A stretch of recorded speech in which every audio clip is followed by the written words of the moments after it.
Welcome to Pop Culture Retro, which was recently voted the 15th best podcast by the residents of the Golden Years Retirement Community in Boca Raton, Florida. Each show, we'll revisit some of your favorite pop culture memories with insider and outsider perspectives. Now, please help me welcome your hosts, Ike Eisenmann and Jonathan Rosen. Hello, and welcome to another edition of Pop Culture Retro. I'm one of your hosts, Jonathan Rosen, along with Ike Eisenmann, and today we are thrilled to welcome a renowned acting coach, founder of the Creative Center for the Arts and the Los Angeles Acting Conservatory, and a director of stage and film productions. Please help us welcome Michelle Danner. Michelle, thanks so much for joining us today. Hi, everyone. How are you? Thank you so much for being here. So to start with, you came from a theatrical background. Your dad was very involved in many aspects of show business. Can you tell us a little bit about that? Yes, he was a producer, and he didn't start in, you know how they say everybody starts in the mailroom at the William Morris Agency. Well, in the 60s, he did not start in the mailroom. He was already a well-known producer internationally. So they asked him to be the president of the first William Morris Agency in Paris in 1964. Oh, wow. So there was a good promotion for him. So he moved his whole family to Paris, which at the time comprised of me and my mom. And then my other sisters came after that. And so, So you moved there. I moved to Paris. I had my whole upbringing in Paris. And my father was always so happy about that, because he felt that the education that we were getting was so strong. And he was right. I think I fell in love with, literature, with writers, with museums, with art, with theater, with movies. And so I grew up also in an environment of actors and artists and, singers and dancers, and they would come to the house, and it's just a wonderful and artistic upbringing. What type of things did he produce? Well, he produced a lot of singers like Liza Minnelli, Charles Aznavour, Sammy Davis, Marlene Dietrich, Edith Piaf. He has many stories. As a matter of fact, I have a documentary I'm working on with all the stories he tells. And then that sounds great. Sorry, I didn't mean to interrupt you. He promoted the Kinshasa, Jamaica, and all the fights with Muhammad Ali. Oh, wow. And Frazier and Foreman. And then when I became a teenager, I went on tour with him. He did shows like Saturday Night Fever that toured all over Europe. He did Bubbling Brown Sugar. Then we did the Harlem Globetrotters for several years. Oh my gosh. Years. We traveled all over the world. And then because I, at the time, was taking my acting classes in New York, and I saw an opportunity to announce the Harlem Globetrotters. And so, I announced them in 5 different languages because I was the only person that knew all the languages. So I would come in front of a stadium, let's say in France, in Paris, at Bercy. There's like 14,000 people around me. And I'm announcing, the 60th edition of the Harlem Globetrotters. And then we had rehearsed these bits with Twiggy at the time, who was their, comic relief, who would go steal the bag from the woman in the audience and pull out things from the bag. And, and I would act all horrified. And what are you doing? What are you doing? So we would have, those interactions, and that was fun. It was some fun years of traveling. Oh, that's incredible. Wow. Now, how difficult, because I moved around a lot as a kid as well. How difficult was that for you to move around and acclimate to new cultures and new, traditions, I guess? Oh, it was fun. It was sometimes, we took bus and truck, which was one city every different day, or sometimes we took a plane. I have war stories about, being in Panama and in the middle of a potential political coup, and getting the Globetrotters out of there. I just said, grab your bags. We're going to the airport. We're leaving. I don't care about getting the money. We're just getting out of here. Wow. So I have all these stories, but it was great because I traveled a lot. I've always traveled a lot, and some of it obviously had to do with my dad. And I still travel a lot, a little less in this last couple of years with COVID, Right. with this wonderful plane going by. But Right. I've always traveled a lot. Well, we read that some of the benefits of your dad have included people like Melania Dietrich and Sammy Davis Jr., which you just mentioned, coming over for dinner at your house. I mean, that's not a bad bad benefit. What were they like, and what was it like to socialize with them? Yeah, I mean, I was a little girl, but apparently, there's stories that I have been told that when I'm 2 years old and 3 and 4, I tap danced on top of the coffee table for the William Morris agents that came to visit and all the entertainers. Julio Iglesias also, we went on tour later on with Julio Iglesias, the Tommy Dorsey Orchestra. I went on tour. My father had organized the Village People. I did that. Another great story on that one. Oh my goodness. We'll do share. It's my little, I have this, Oh, she's beautiful. Yeah, unfortunately, he got a little sick, so he's very needy. Oh, I thought I heard she. I apologize. Yeah. He's like a little girl. He's a little needy today. But anyway, I had a great childhood and upbringing, and and I think how sometimes you pass it down generation on generation. So I have 2 boys, and they have had an incredibly artistic upbringing. Theirs have been a lot on movie sets. So, I've directed several features, and they've come on set with me. And I'm prepping for a feature right now that I'm going to go shoot on the East Coast. And they're going to come with me as well. And they're getting that education, they're traveling. So I've passed it down to this younger generation of my children, what my dad handed to me, which was a love of the arts, love of traveling, discovering, having intense curiosity about different cultures. And I did the same thing for my kids, because, in addition to that, I get invited all over the world to teach acting. And we were going to ask about that. Sure. Yeah, so I take my kids to Cusco and to Machu Picchu. That was like, a highlight. Or to Moscow, which we won't be doing anytime soon, or in St. Petersburg, or South Africa, Cape Town, Johannesburg. So, they've gone to all different parts of the world. And, there's just something really wonderful to do that, to travel like that. Sure. Now, you just mentioned, now you can't leave us hanging. You said you have a great Village People story. Could you share that? Oh, yeah. So, and my dad wasn't there. He was prepping something in Europe, and we're in Cali, Colombia. And so the Village People are about to go on. And I guess unbeknownst to us, the people that this big party, they all had like Coke on their tables, and it was like a whole, like a mafia thing. It was like the Colombian mafia. But I, at the time, I don't even think I was 18 yet. I was 17 and a half. And I had a red dress on. And I want you to know that I have not smoked in my adult life, but somehow I did smoke a cigarette in that time. I had a cigarette and I had a red dress.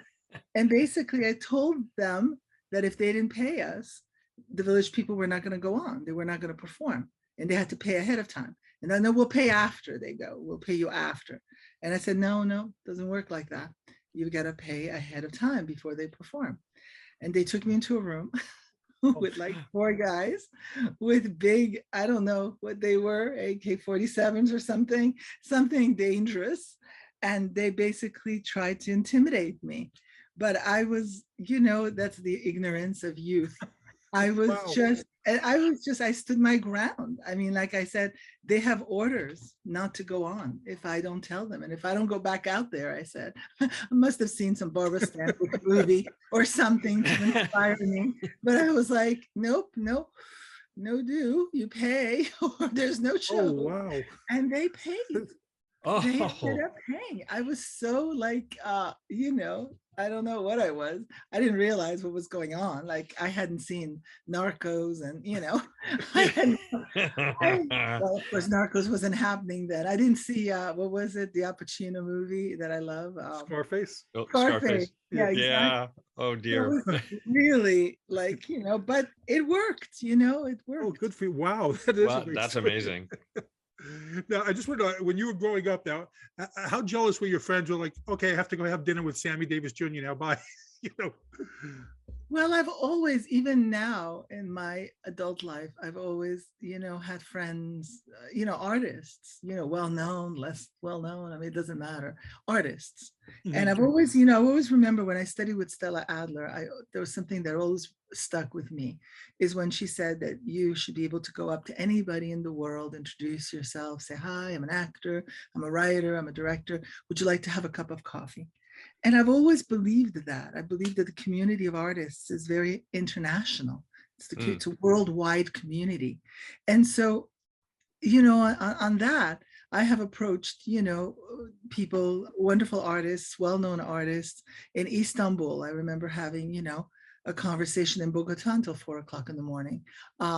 Many conversations in different parts of the world with some wonderful artists. And I have a community, as of today, of wonderful, people that I love and respect around me. So I think that started from, when I was little, and that's how I grew up. Well, yeah. I mean, growing up that way, did you ever think that this was what all kids did, or did you realize how special it was, even at a very young age? No, I don't think I realized. Well, I did realize a little bit how special it was because my dad, we lived in this house that was really incredible. It was actually a house that the Germans occupied when they occupied Paris. So it had secret corridors, Oh, wow. which me and my sisters, went on to torture our nannies with white sheets. We pretended to be, Oh my goodness. ghosts through the Oh dear. corridors, and made all kinds of sounds in the house to make you feel like it was haunted. Probably it was haunted, but it was one of those old castles, and it had, it was beautiful. It was a beautiful house. And as a matter of fact, a few years ago, I went back to Paris with my family. The people that live there now were not there, but we like looked through the windows, and it brought back so many memories, and I started to cry. So that was, so that we knew that was special, right? We knew growing up in that house, one of the houses we grew up in, we knew that was special. I also knew my dad was very busy, but he was a really good hands-on dad. And he, one morning he came back from Tokyo to take me to school for my first day of classes. And so, I see the car, the limo come up, and he's there, and he surprises me, and he takes me to school, and then he goes back to the airport and gets on the plane to go back. So he just did it especially to just take me to school for the first day. And that, is something that a child doesn't forget, because all children just want to feel that they're number one, and that they're loved, and that they're the priority, even though their parents are busy and they work, and so I felt that. So those are, yeah. And then and also we went to beautiful vacations in Italy, a place called Viareggio. And so my dad, worked a lot. And so they installed for us the table with the lunch on the beach. And they would bring, the waiters would come with the white gloves and serve the lunch. And then all of a sudden the phone came because my dad was getting an important call. So stuff like that. And then and then juxtaposed to that, there were moments where, my dad wasn't doing so well, and he bounced a check at the supermarket, and the police came at the house, and the lights went out because, so it's the highs and the lows of being in show business. Oh yeah, that's I know it well. It wasn't all privileged and all. It had its other stuff too. Yeah, it's good for people to know that, because anyone outside the business always seems to think it's all, champagne and caviar, and Oh no, he struggled. I remember I have distinct images of him, visuals of him sitting at the edge of his bed, And it's like he was drinking a lot, but he had, whenever he was going through hard times, he made himself a little scotch and sat at the edge of the bed. It was very, what's it called, Revolutionary Road. Well, his relationship with my mother was very Revolutionary Road. And not with that ending, thank God. Well, because of your background now, did you always want to be involved in the industry, or was it just like a foregone conclusion that they were going to nudge you into it? No, I always had a love of literature, love of, the theater. The theater is always a passion of mine. As a matter of fact, I miss the theater so much. Recently, I think my first play back was I went to see Bryan Cranston perform in a wonderful play here in LA. No, I always had a love. I have a love for, reading, although it's one of the greatest frustrations of my life that I just don't have enough time to read everything that I want to read, because life, I remember having a teacher. So it's, I did my studies in France and I studied Latin as a requirement. And the teacher was this very beautiful woman. She looked like Marilyn Monroe with short skirts, but she would smoke like a pack of Gauloises, every day on the playground. But she had a very strong message for us. And her message was, read, with that voice, because she smoked these Gauloises, read, because if you don't read before you're 17, you won't read until after you're 70, because you're too busy living your life. Read. I always remember that. In truth, she was right, boy. Life has been an express train. And then if you add a couple of kids to the mix, forget it. It's over. Wow. You fight for your time. We already mentioned that you studied with Stella Adler, but you also studied with some other legendary acting coaches like Uta Hagen and Herbert Bergdorf. Now, what was that like, and how different were they in their approach to the craft?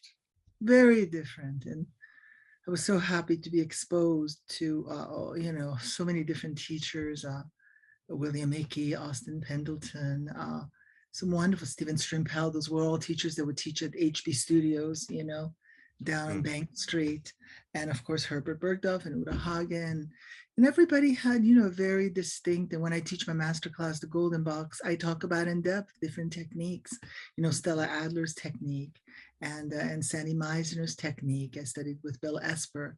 And in the method, I studied with student Strasberg. And, just different viewpoints. But the truth be known is, I remember being on a plane going to Moscow to teach this humongous class that they booked me for a week. And I remember rereading my Stanislavski on the plane, because I thought to myself, these Russian actors are going to get me on something I don't know. And I was rereading Stanislavski, and I was rereading some other books, and all this car crash that all the different acting icons have. This is the way you do it. No, this is the way you do it. No, this is the way. I've always felt that everybody was right. Everybody is right. One doesn't preclude the other. It's not like do it this way. Because I think the moment when it comes to art that you're that dogmatic and you're telling somebody this is the only way that it can be done, it's completely anti-art, because there's so many different ways. And so I embrace all ideologies, all philosophies in acting. I, encourage actors to find the tools that work for them and put them in their toolbox, which I call the golden box. And depending on what project you're working on, whether you're in front of the camera or whether you're on stage, or, you take the tools that work for that project, for that character, for that time in your life, because, we change, we evolve, we grow, so, I'm prepping for a movie right now, and I find myself preparing in a completely different way than I've ever done before. So nothing ever stays the same, as we know. And that's the great thing about it. When did you first decide that you wanted to start being, coach acting, and how did you get into it? Well, I came to LA to act. As a matter of fact, I had a screen test for a TV show, and, studying acting. And a lot of actors, because I had taken a lot of classes, so I was very interested, fascinated by the craft of acting. And I always spoke very well in acting classes. I expressed myself well. I was passionate. And so a lot of actors started to call me to coach. And it got to that point where, one day I think I had like 7 or 8 coachings requests. And then my agent said, well, there's 3 auditions today. You're going to go to Pasadena, you're going to go Orange County, you're going to go to Beverly Hills, and it's going to take the whole day. So I looked and I go, okay, so I'm going to be in the car the whole day, go audition, and I could maybe help instead 8 actors and just stay here at the house. And so it was in that moment I went to walk on the beach, and I made a decision that I was going to focus more on coaching and teaching, and that's what I did, and it worked out well. I mean, it's definitely something that I will continue to do, and I think for as long as I can. That's great. Well, yeah. Oh, I'm sorry. Go ahead, Jonathan. No, I just want to know how long it took to get your school up and running, where you knew this was going to be a success. Well, our school has been, let me see, when I start to look back, you know, you kind of blink and decades go by. Oh dear, like, don't I know that. How did it all go so fast? You know, when did it start? But I think it was in the year 2000. So we're in 2022. So it's 22 years ago. But I started teaching way before that. I started to teach in the 80s. But when the school really got up, and then in the last 6 years, we opened a program conservatory, the Los Angeles Acting Conservatory. So there's the Michel Danner Acting Studio, and there's the Los Angeles Acting Conservatory. And so the Michel Danner Acting Studio has been established for 2 decades. Oh. And the conservatory started, you know, about 6 years ago. And yeah, we have students, you know, from everywhere, obviously, from the US, you know, here in LA, and from all over the world that come to study at our school. We have a great faculty of teachers, which is great because those are the moments when it allows me to, you know, go do a creative project, go do a movie, and know that things are well taken care of. We already touched on the golden box, which I find fascinating. Can you elaborate a little bit more about it? How did you come to this idea? And is it essentially, if I'm just getting it correct, kind of an amalgamation of everything that you've learned, or did you find your own lane within all of that that's unique to you after all of your experience? Yeah, so it really truly came from me studying, for instance, with Stella, who I loved, who was incredibly dogmatic, and other teachers, you know, many teachers are like, this is the only way you do it. And the rebel inside of me went, whoa, wait, no, I don't believe that. You know, the same way when I was searching schools for my kids, I really believed in progressive education. With every year, things change. And you have to change, you have to adapt. And so, you know, I really started to feel that all the people I studied with had enormous things to contribute. And they were all usable, that you could use. You can't use everything at the same time, but all of it is valuable.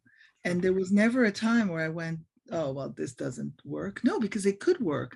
The only thing that I rebelled against was the idea of dogma, that, you know, that there was just one way. And so that's what I didn't like. And yeah, so I teach this master class. It's usually in 2 parts, where I break down this whole entire, you know, all these tools, all these insights that you can put in your toolbox, and I do exercises to support it. And I talk in depth about the different techniques and what the differences are perceived to be and are probably not.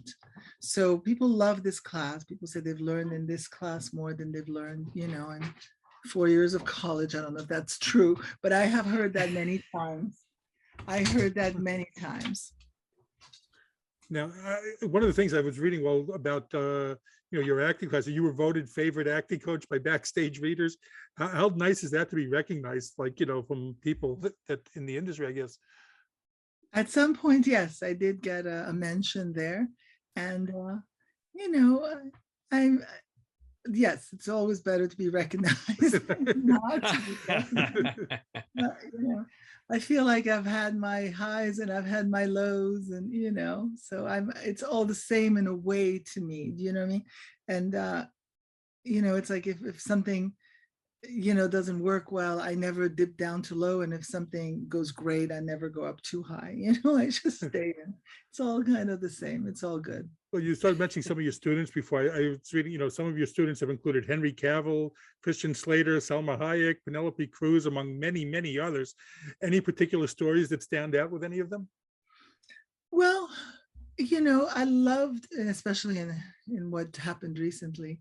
I loved working with Chris Rock. I thought he was just, A plus plus, just really an extraordinary human being. And he gave me a great piece of parenting that his parents let him be for a couple of years to find what he really wanted to do. And as I was, thinking about how I would parent, I have two boys, the idea of letting them be and discover and find, exactly what they want to do really spoke to me. And he really did help me. He really, I worked with him for a while because we worked on this movie, but he helped me think about how I was going to parent these boys. And I always say, I'll get to it one day, that I owe him, a big thank you and a letter thanking him. He helped me. Oh, well, that's lovely. So out of all your students, who do you recall impressing you so much at the very beginning and thinking, this performer really, really has it?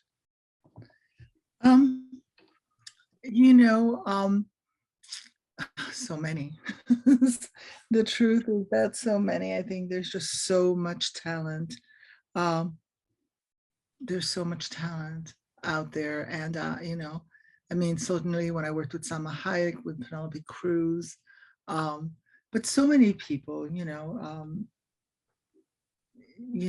know, for instance, now, that I direct these movies, and I hardly cast people based on their acting. I cast more watching interviews, a sense of who they are. So there's a lot of talent out there. The truth be known is there's just so much talent. Well, on the other side of the coin, now I have to ask this. Now, have there ever been any students that you just thought they're never going to get this? Well, yeah, not everybody has, the goods. People have different levels of talent, right? And then you have to have what Stella Adler used to say, which is a talent for the talent, which means a willingness to work hard, a willingness to, go past what's comfortable. I love that she said that. So one thing is to be talented, and the other thing is to, have the work ethic to deliver. Yeah. Sure. Now, when someone wants to take classes with you, what's the process? Are they just able to sign up, or is there an audition process that they have to go through first? Yeah, they go through an interview process. Sometimes an audition, depending what programs, what classes. They send in a monologue, they send in a little interview about themselves. Yeah, because we don't take everybody, but Right, that's what I was wondering. Yeah, we don't take everybody, but but a lot of the times, people, like I said, there's just so many talented people. Very rarely do you see somebody that you'll go, there's just no way. But then it's not enough to be talented. That's the secret. The talent is there in so many people, but it's now having the talent for the talent, a willingness to go past what's comfortable. Now, I looked on your site and saw that you teach both in person and virtually. So if someone signs up for that, what type of things can they expect when they sign up for classes? Yeah, they'll come and, every class has a different structure. They have syllabuses, there's warm-ups. And I just feel like our faculty is fun, and we try and make it fun and creative. And, because acting class should be fun. Some people take classes and, they're scared. And it's the job of the teacher, and the community of actors around them to relax them and make them feel like they can try things and they can take risks. And, and the job is to make it warm and fun and not, a lot of classes that I took when I was growing up had a little bit of a cutthroat energy to it. And it always has to do with the teacher, Sure. So the teacher sometimes, will embarrass a student to make a point, or, it's like back in the days of the gladiator where, blood spilled, metaphor. It's like whiplash, it's like whiplash, but I've never felt that I had to be whiplash in order to teach well. I always felt that there was another way to teach, a more nurturing way. And that's how I always taught.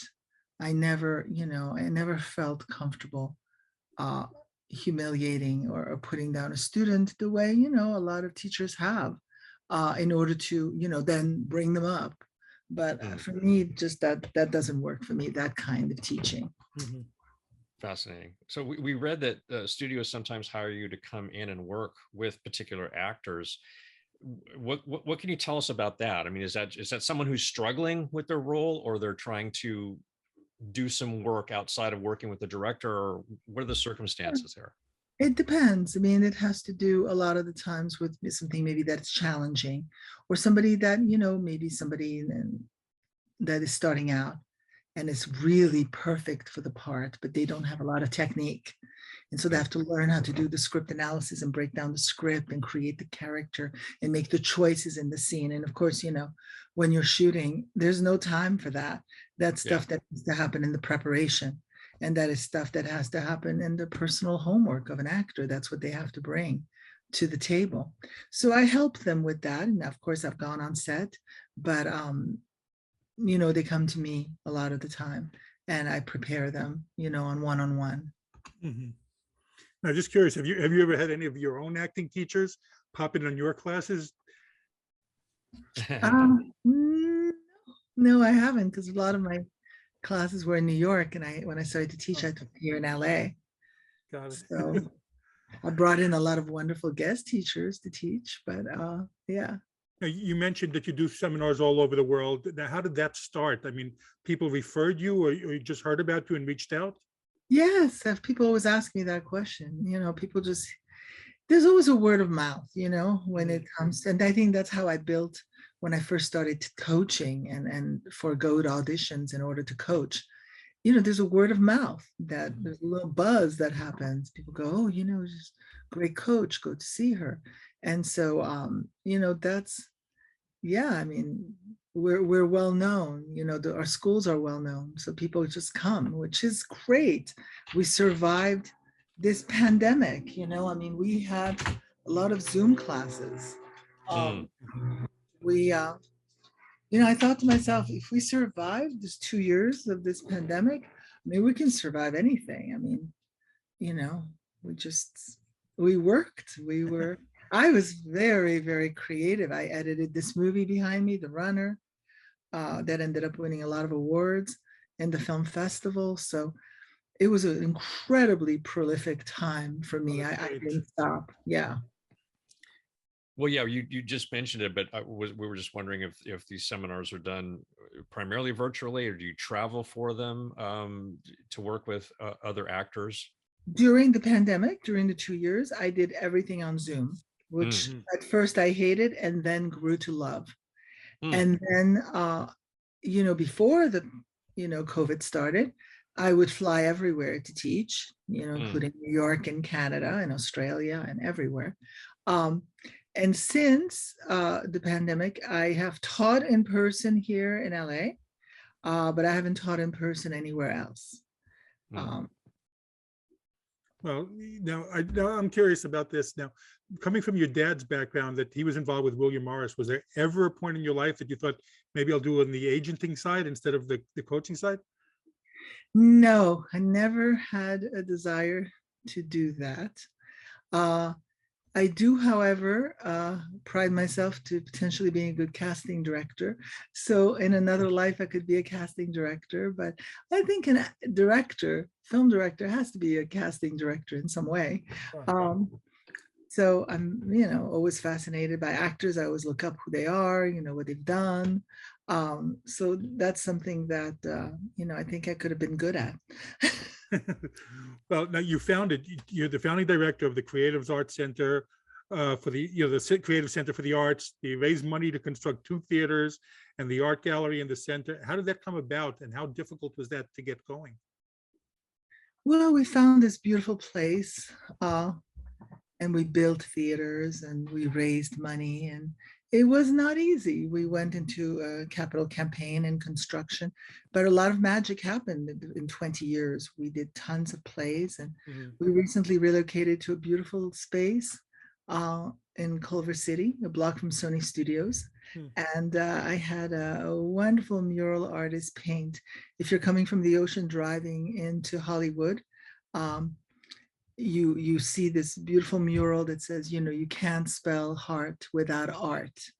And if you're driving the other way and you're driving to the ocean from the east to the west, the quote is on the other side, you can't make art without heart. And so, we have a beautiful outdoor space with lights, and it's very vibrant, and there's a really great energy about this space. And it really although it's a little bit smaller than all the other space, it connects people more because it's more intimate. It's so interesting what spaces do. So we're really excited to be where we are. And like I said, we're excited that we continued to thrive during some very difficult times for a lot of people. And it was hard to watch, especially for a lot of people, but we kept working, which was great. That's great. You founded and run the Cinema at the Edge Film Festival. Can you tell us a little about the festival itself? Yes.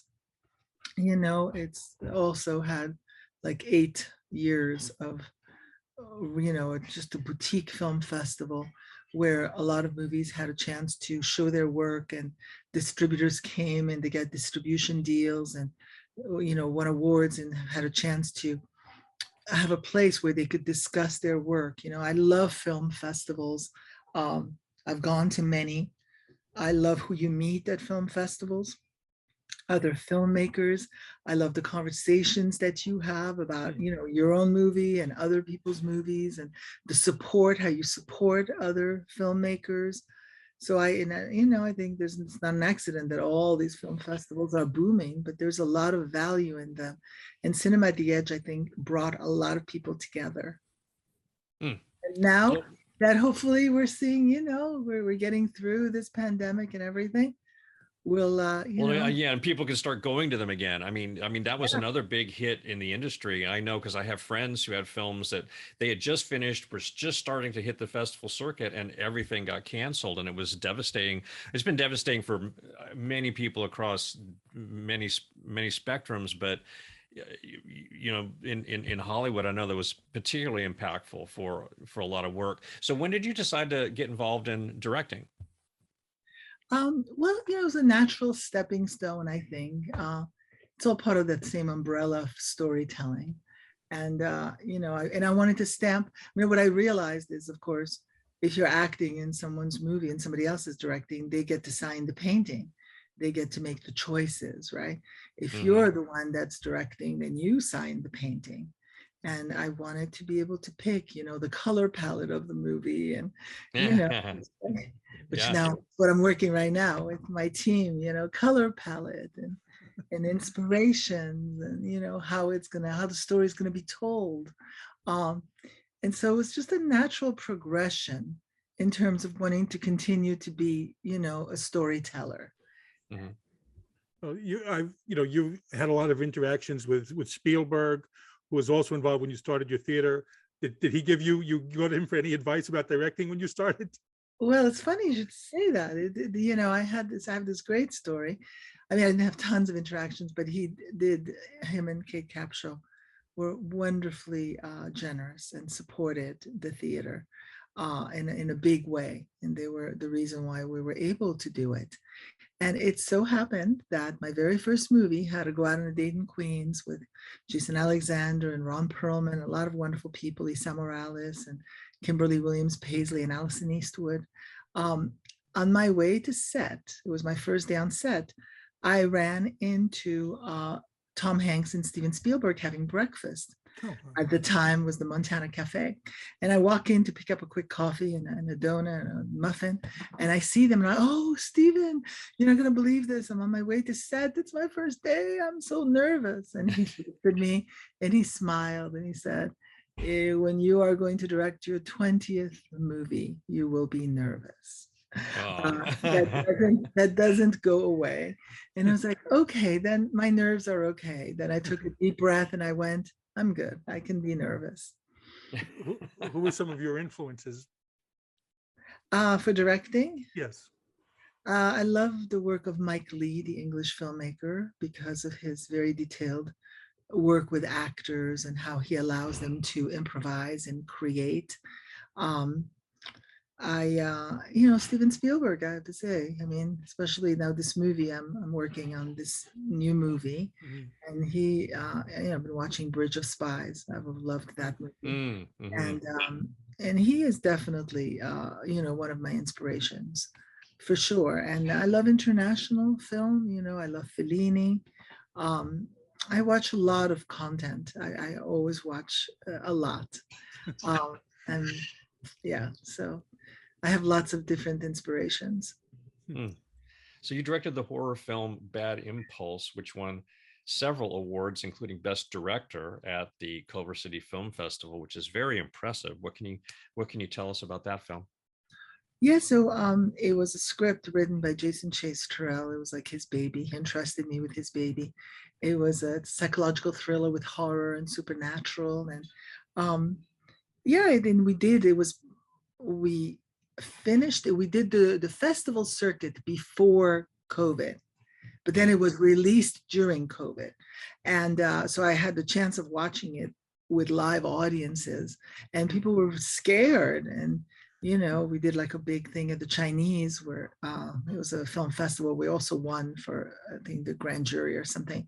And it was great because people were like, really, like, I thought I did my job, because I'm not like a horror movie person.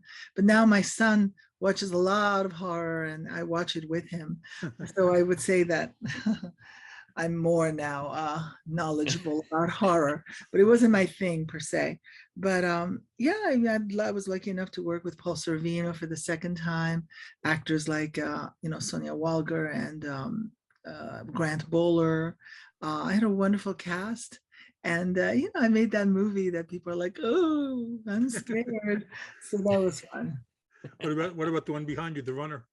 The Runner, that is a movie that started with me watching a news report and starting to cry about how law enforcement, forces underage kids to go undercover to catch the big drug lord of the town, the big drug kingpin. And I wrote a 3-page treatment. And I asked the same writer of Bad Impulse, I asked Jason, who's a wonderful writer, if he would please write the screenplay to that story. And he did a great job. That now is being distributed. So this won a lot of awards on the festival circuit. I traveled to Europe, to Ischia, premiered at CineQuest, World Fest Houston, Rhode Island. I mean, it went a lot of different places, which was really exciting. And now it's being distributed by Saban Films, and it'll come out probably July or August. Oh, great. So it's going to have a nice release. People will see it. And is it going to be a theatrical run, or is it going to be on streaming? Where I don't know yet. It really depends. I think they're holding to see what's happening. Right. But we'll see. But regardless, it'll, I think, have a very good release. I was really stoked because a few weeks ago, Ridley Scott screened it. And he called me and told me that he loved the work. And I mean, I wrote him an email afterwards saying he didn't just make my day, he made my year. Just coming from him and telling me that he really loved the work was a huge validation. That's great. Now, I assume that you use some of your students in your films. So is it difficult to go from a mentoring, nurturing figure to directing when you say, this is how I want it done? You mean when I direct? Yes. No, I always try and stay, even keeled. You don't get anywhere by, something happened, recently, and somebody was a little bit out of line, and I did get angry, and my first impulse was to retaliate immediately and call that person and go, what'd you do? What'd you say? How'd you say this? And I took a breath, and because I'm a teaching hospital for my kids, I said to them, it's not the fact that you're right. It's not important. What's important is that you do it the right way. Hmm. And so I took a breath and I called the day after. I said, you didn't mean to, but this is what happened. This is what you did. And the person was very apologetic and said it will never happen again. I just think your job as a director is to inspire people around you, not to make them feel bad, and not to, and yeah, that's important. I don't, I probably have been told that as an acting teacher, I have very little ego. I mean, I do believe one should have ego because it is healthy, but not disproportionate ego, just some ego. And I don't, I don't like to assert power. I'm just not, it's not my thing. I feel like I already have anyway authority. Apparently people say they're scared of me anyway. So, it's an authority thing. It's authority, which is great because that should be the job. I mean, people should, a director should have some authority. Yeah. Absolutely. Yes. Now you're working with Ann Archer, who I think is great, by the way, and in A Ticket to the Circus. Now, what is that about? Well, I'm wrapping that up. We worked on it for a couple of years. We had rehearsals during COVID. It's John Buffalo Mailer, who I directed a movie with Norman Reedus about 8-9 years ago called Hello Herman. Called me, and his mother had written a memoir called A Ticket to the Circus, and he asked me if I would direct it on stage.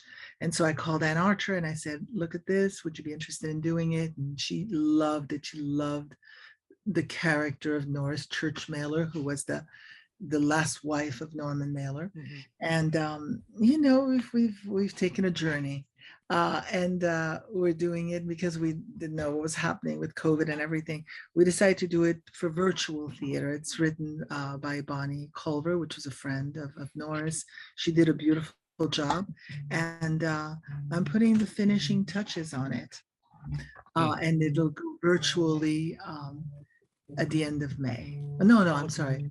More the mid-May. I'll look forward to that. Yeah. And you've directed for both film and stage. Clearly, which do you prefer, and what are the unique challenges to each discipline? Both. I love both. I don't have a preference.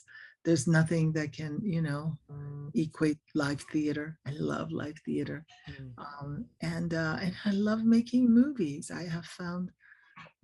I love the process, whether you're developing it or you're preparing for it, which is the stage I'm at with this next one, or you're in it, you're filming it, or you're putting the pieces together afterwards, or you're promoting it. With The Runner, I went a whole weekend to the Catalina Film Festival, and we had an extraordinary weekend there. They have this beautiful theater there, which is the first theater that they did with sound, and it's just beautiful. And I sat in this huge theater, and I won for best directing, which was great. Too, it was wonderful to win. So I love every stage of it. I love going to the festivals, and I love preparing it. I love when it's just a little idea that starts to build. I love every stage of filmmaking, and I love theater. I love going to watch night after night after night.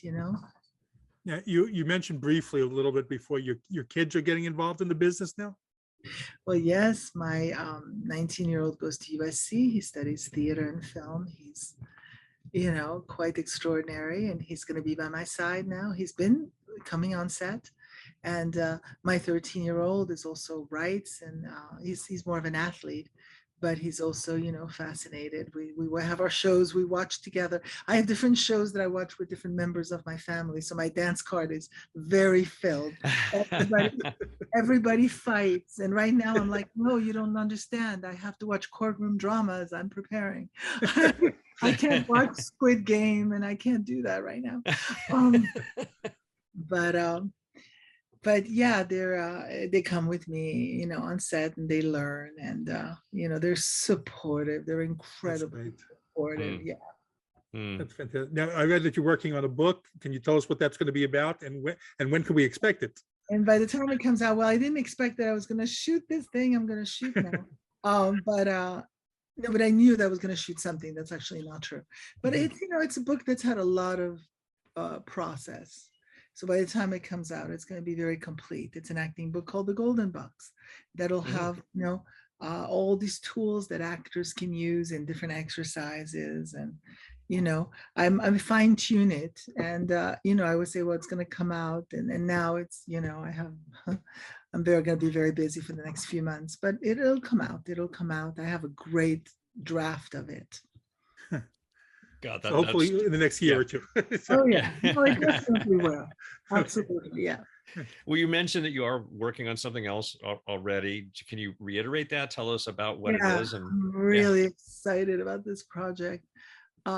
It came to me a year ago, and then it came back around. And this is a movie called Miranda's Victim. It's about, how the Miranda rights came about. Mm-hmm. So when they arrest someone, and I never questioned it, and neither did so many people. And now that this wonderful screenplay exists, written by George Kolber, you've always heard you have the right to remain silent, anything, but you go, where did that come from? Yes, very much. I'm sorry, I didn't mean to interrupt you, but that's always fascinated me. It came from a great story that happened in 1963 in Phoenix, Arizona. And I went to Phoenix last Thursday, and I walked around and I went to the house where, the victim, Patricia Weir, who just came forth after almost 60 years. She never told anybody that she was that person that it happened to.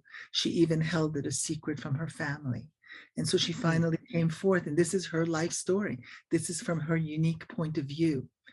And so I went to the house where she lived, and she lived, before when she was 18. And I went to the house where Ernesto Miranda, who was the predator, lived. The intersection where she got kidnapped when she got out of the bus, the Paramount Theater where she worked at. So I went the desert where he took her to rape her. And this was an extraordinary thing. She had to relive the trial several times because the Supreme Court, the ACLU, fought for these Miranda rights.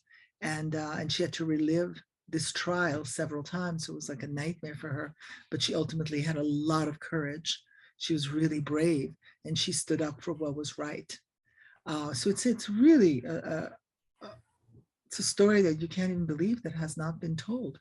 So we're going to shoot now in New Jersey, and then we're going to shoot in Arizona, and I'm really excited about it. Well, I personally really am looking forward to that, because that's it. I don't even know the story, and yet I've heard so many random things about it. So it'll be lovely to find out what it was all really based upon. So that's fantastic. Yeah. Now, I wonder how just so everyone watching, how can people follow you on social media? All right. Well, you can Michelle Danner LA, it's Instagram. Michelle Danner Acting Studio, Los Angeles Acting Conservatory. I think you just punch in Michelle Danner. They do a good job on the internet. You can find me. Well, we will definitely, on the YouTube version of this, we will have all that up on the screen so people can see it. But all right. But Michelle, thank you so much for joining us today. It's been so much fun to get to talk to you and hear all your stories. And I am really, really looking forward to the book. You should do a memoir as well. You have so many great stories. Yes, maybe when I'm much older. No, I'm pretty old already. It was a joke. Well, again, thank you very much. And real pleasure to talk to you. And this has been Pop Culture Retro. I'm Jonathan Rosen with Ike Eisenmann. And again, special thanks to Michelle Danner. Thank you for listening to Pop Culture Retro, where no one was hurt during the making of this podcast.